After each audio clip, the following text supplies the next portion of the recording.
Podcast karyawan tersesat, mohon bimbingannya, Pak. Teman-teman, sekarang ceritanya kita bikin podcast nih ya. Kita bikin podcast. Nama podcastnya nih Bang. Nama podcastnya tuh Podcast Cutter. Apa itu? Podcast karyawan tersesat. Nah, jadi maksudnya gini, karyawan tersesat tuh kami ini sebagai karyawan masih banyak butuh bimbingan dari narasumber-narasumber di podcast ini, gitu. Nanti mungkin nggak cuma Abang, ada narasumber lain gitu Bang ya. Mohon dibantu di kontak gitu. Juru berarti. Oke. Boleh Nah, bayarannya. Nah, teman-teman, kita udah kedatangan narasumber kita pada pagi, siang, sore, malam, tergantung teman-teman nontonnya ya. Kita udah kedatangan Bang Abdurrahman. Ya, selamat. Kalau sekarang lagi siang nih, selamat siang Bang Abdurrahman. Siang bro. Minal aidin wal faizin nih Bang. Karena ini masih deket-deket Lebaran ya Bang ya. Nah, saya mau nanya nih sebelumnya, Bang Abdurrahman ini di TA nih, Abu aja enggak? Panjangan. Iya jauh ya, panjangan ya. Bang Abu nih di TA backgroundnya seperti apa sih Bang? Pengalaman Abang di TA tuh udah kemana aja gitu Bang? Jadi pada zaman dahulu kala. Waduh. Baru berdiri gitu. Jadi gue boleh ngomong gue dulu ya? Boleh dong, boleh, ini bebas. Gabung TA ya sama kayak itu ya, bisa dibilang founding father juga gitu. Jadi masuk TA di awal-awal, masuk bulan Februari ya. Jadi direksi itu ditunjuk bulan Desember ya. Resmi karena kan Desember ya secara legal ya, kerja Januari. Kemudian BUD-1 kayak VP, GM itu nggak masalah masuk di Januari. Nah, gue masuk yang di bulan Februari waktu itu ya. Dan itu masuk pertama kali di enterprise marketing maksudnya di TA-nya. Karena memang background gue di Telkom sebelumnya enterprise. Oh, enterprise. Kemudian tapi itu nggak lama ya, paling cuma sekitar setahun ya. Dan itu baru ganti nama, tapi tetap judulnya marketing sebenarnya intinya gitu ya. Kemudian setelah itu gue dapat tawaran pindah ke Balikpapan, Kalimantan. Jadi waktu itu ada organisasi baru regional Kalimantan. Pertama kali dibentuk regional Kalimantan, gue di situ sebagai manajer supportnya. Jadi dulu satu regional itu kan satu GM, satu manajer. 2014 ya. 2014. Di situ gue manajer support. Support gue mungkin nggak lama ya, nggak 6 bulan. 6 bulan setelah itu gue diberi amanah untuk ngelola project dari mulai jadi manajer POCM dulu namanya ya, lupa namanya panjangannya apa. Kemudian setelah itu jadi project leader, kemudian jadi project manager, itu mungkin sekitar setahun lah ya. Kemudian sempat jadi manajer Fincom juga, finance commerce, and then manajer SDI gitu ya. Jadi cuma 2 bulan. Jadi boleh dibilang, jadi gue bilang pertama kali pertama regional Kalimantan bentuk gitu ya, gue manajernya. Itu gue bilang gue bobot alas Kalimantan. Jadi dari mulai nyari kantor gitu ya, nyari meja kursi, nyari orang gitu ya, nyari orang. Ya orang-orang kita kita visit ya, kita interview gitu ya, kita rekrut orang-orang dari SMK segala macam ya, datang ke Banjarbaru gitu ya. Interview sebentar waktu itu ya, sebentar, dan yang placement kemana orang-orang itu gitu ya. Itu awal babat alasnya Kalimantan itu. Sehingga boleh dibilang gue lebih populer di Kalimantan daripada Jakarta ya. Karena gue yang boleh dibilang meletakkan fondasi TA Kalimantan gitu ya.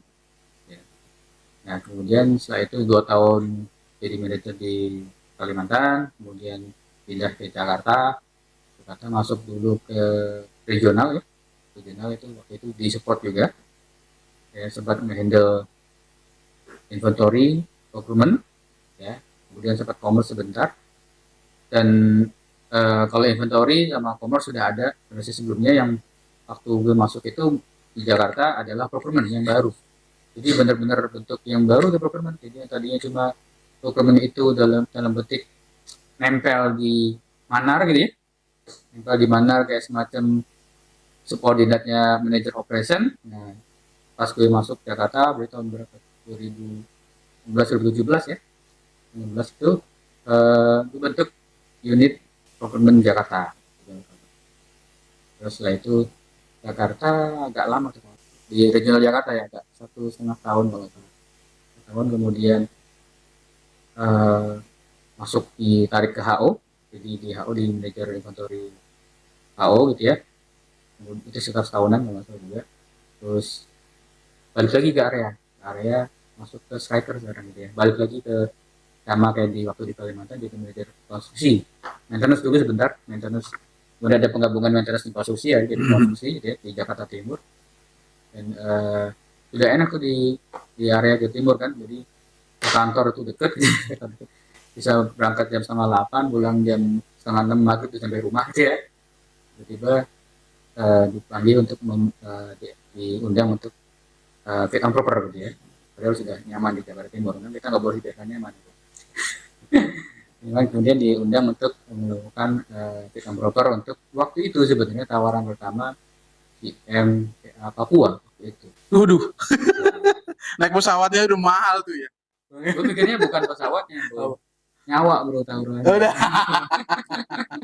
Yang berangkat aja dibunuh kan gitu. Apalagi cuma pegawai TA. Ngeri lah, ngeri gitu ya.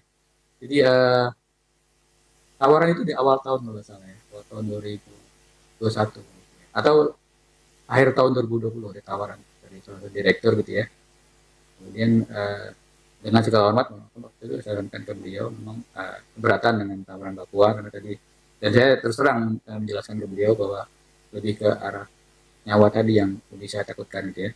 Masih belum kondusif ya Papua ya, mohon maaf ya saudara teman-teman di Papua gitu ya.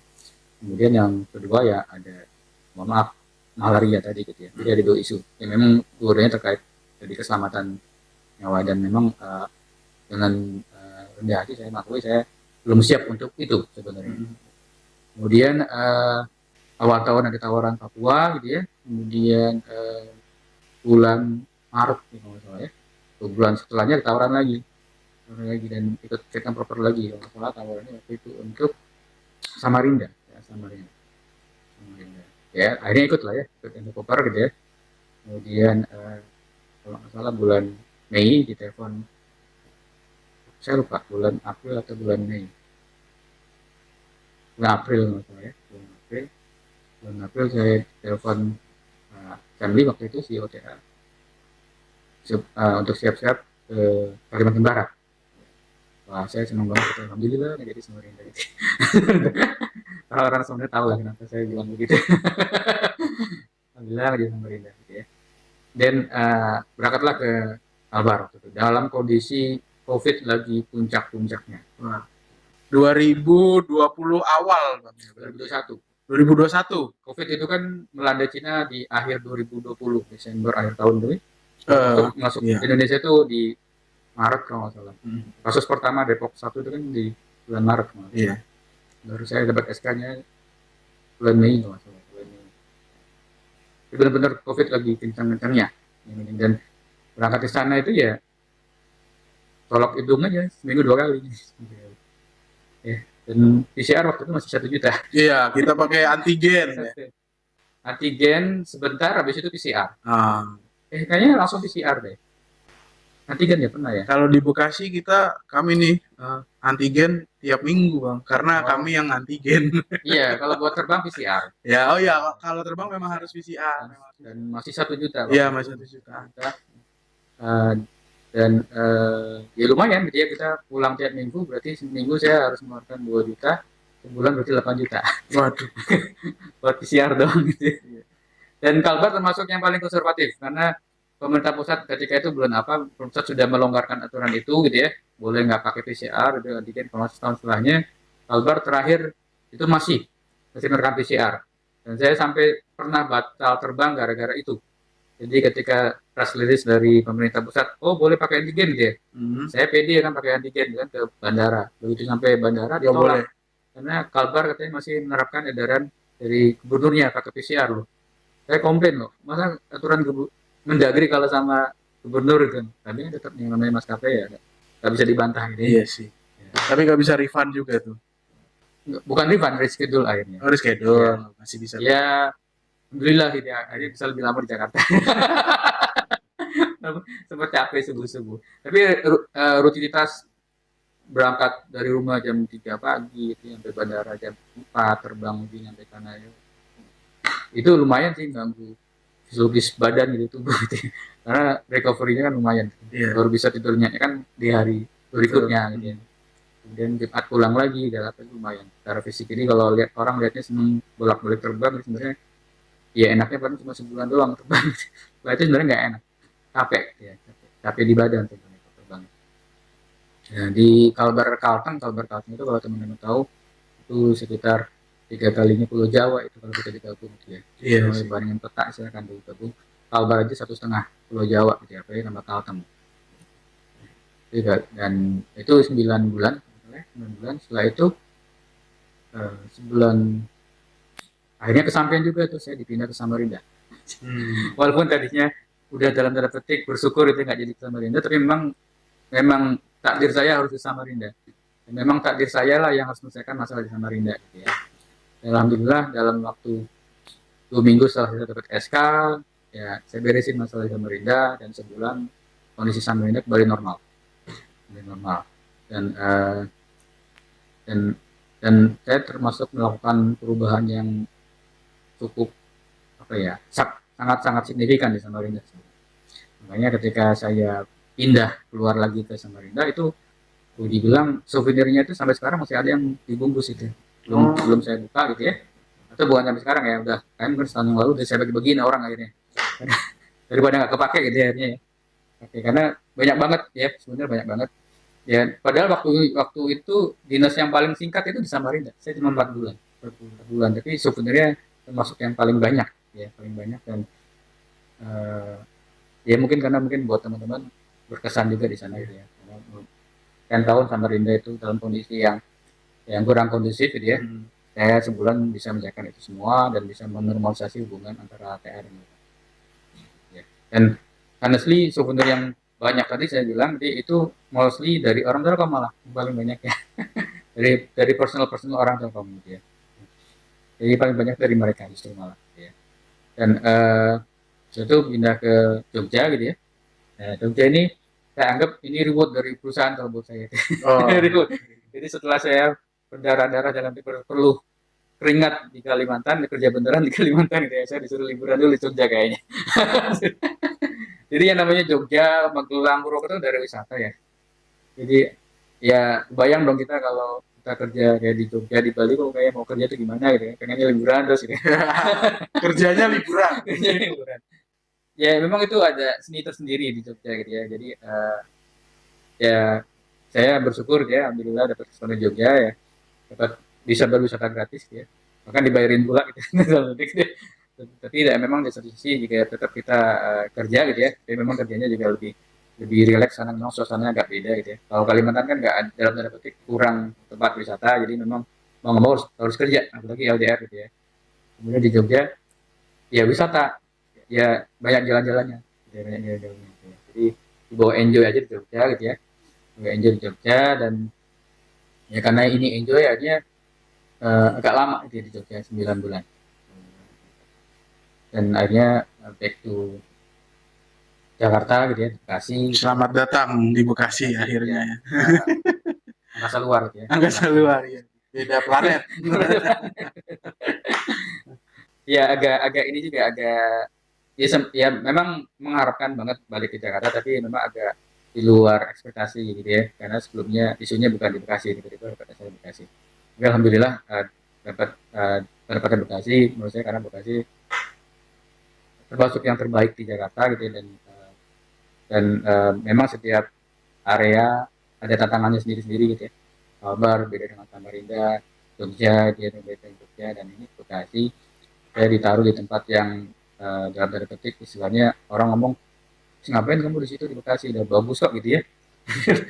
Nggak perlu ada yang lagi dibenahin. Tapi memang di balik itu sebenarnya justru yang menjadi menurut saya gitu, menurut gue gitu, itu jadi apa ya, yang membuat kita harus hati-hati ketika kita misalkan ketika kita berkendaraan gitu ya di tol gitu ya.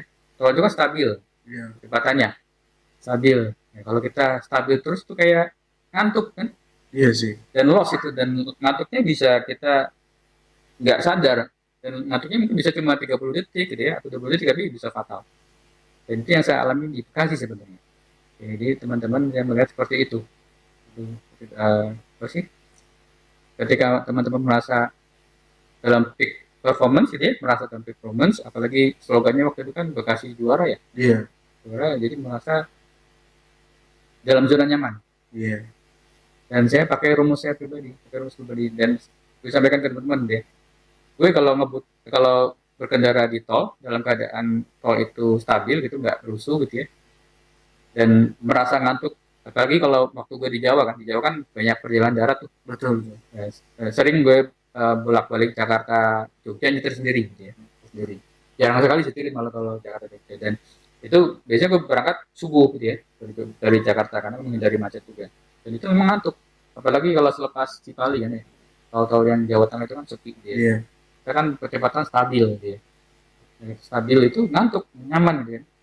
Dan salah satu resep untuk supaya nggak ngantuk gitu ya, yang gue terapin selama ini dari sejak gue bisa nyetir gitu ya, itu adalah ketika gue merasa ngantuk di jalan tol adalah ngebut justru. Kenapa ngebut? Karena dengan ngebut kita jadi Lebih aware. waspada, lebih aware. Jadi fakta menunjukkan, dan itu yang gue alami sendiri, kecelakaan itu terjadi ketika kita lalai atau kita lagi nggak ngeh. Biasanya ketika ada kemacetan, kecelakaan itu ketika ada apa di lampu merah gitu ya, serempet lah gitu ya, rebutan dengan motor lah segala macam. Bukan pada saat ngebut sebenarnya. Kalau dilihat statistiknya gitu ya, saat ngebut itu sedikit. Justru kecelakaan itu ketika kita lagi nyantai, kita tuh lagi nggak nyadar, lagi nggak aware terhadap bahaya, blind spot segala macam. Nah kalau kita ngebut itu indera kita jalan semua. Justru yang Mata. bikin kita lebih hati-hati kalau kita ngebut ya. Kita Itu di ngebut. jalan tol ya, bukan Di jalan naik tol. motor. Ya, Takutnya teman-teman lu naik motor nanti ngebut. Nggak, beda. Kalau Ya. ini lagi di jalan tol nih. jalan tol dengan kondisi ya tentu dengan batas kecepatan maksimal Iya. ya. Tapi memang itu resep yang gue ini, dan memang itu benar gitu, ketika kita di jalan tol kalau kita stabil di angka 60-80 malah ngantuk kan. Tapi kalau kita agak naikin speednya, jadi kita malah jadi waspada. Karena kita sadar bahwa kita lagi ngebut. Ya, biasanya kan kalau orang ngebut itu kan, ya memang harus lebih waspada. Betul. Kita Iya. sadar kalau resiko kita lebih tinggi, jadi kita lebih waspada. ya. Ya, makanya gue bawa juga slogan gue di Kalbar gitu ya, di Samarinda itu go speed. Bagaimana Bekasi bisa ya kita speed gitu ya, ngebut gitu kan, karena teman-teman saya melihat dalam zona nyaman, karena merasa di puncak, dan dibedah lah satu-satu kan ya akhirnya ya, dia Bekasi ya, satu dia yang katanya Bekasi Platinum bagus jawaannya, ternyata KPI-nya nggak sebagus yang Diharapkan. diharapkan, karena posisinya tidak nomor satu, bukan juara gitu ya di Jakarta, bahkan mungkin di middle ya, papan tengah gitu ya, kalah sama Jakut gitu ya waktu itu ya. Kemudian juga di posisi nasional di peringkat 20-an. Artinya kita di slogan-slogan platinum itu menurut saya semu gitu ya, dalam arti ya itu bagus untuk pencapaian gitu ya, tetapi secara ekonomi kan yang dihitung adalah KPI. Betul. Walaupun KPI memang isinya adalah di platinum juga ya. Ya itu ya, maksud saya kita juga tidak boleh mengabaikan PI lain di luar yang di platinum, itu juga harus diperhatikan karena itu juga bernilai secara ekonomi gitu ya, ada nilainya. Jadi kita memang mengejar platinumnya, PI platinum, tapi juga jangan dilupakan yang bahasa tangible dan sebagainya. Itu yang terkait di sini. Ini juga KPI provisioning gitu ya. Provisioning selama ini kan teman-teman ngejar jumlah PS-nya aja, tetapi teman-teman lupa ketika kita nagih gitu ya, kita ngejar duit, jumlah PS tadi harus dikalikan dengan KPI pengalinya, koefisiennya. Ketika tidak masih masuk 100%, berarti kan ada yang kepotong. Itu kita kejar juga. Demikian juga di konstruksi yang problematik gitu ya, kita ubah gitu. Ya tadi orang selalu menjudge gitu, ketika ada satu area atau satu unit yang sudah bagus, terkesan gak ada masalah. Padahal tadi saya bilang, justru masalahnya adalah ketika kita merasa nggak ada masalah. Itu justru masalah yang terbesar menurut saya. Jadi setiap orang, setiap jenis organisasi menurut saya punya masalah dengan kadar dia, dengan bobot, dengan variasi yang berbeda-beda, dan tentunya nanti dengan pendekatan solusinya. Gitu loh. Jangan ya. Enggak, nanti kan Ada kita iklan, bagi sesi iklan ya. Ini jadi kenapa kosong kita belum dapat endorsean ya. Nah, kalau udah ada endorse nih ada ininya nih. Nah, misal Telkomsel gitu ya main endorse. Telkomsel. Podcast karyawan tersesat, mohon bimbingannya, Pak.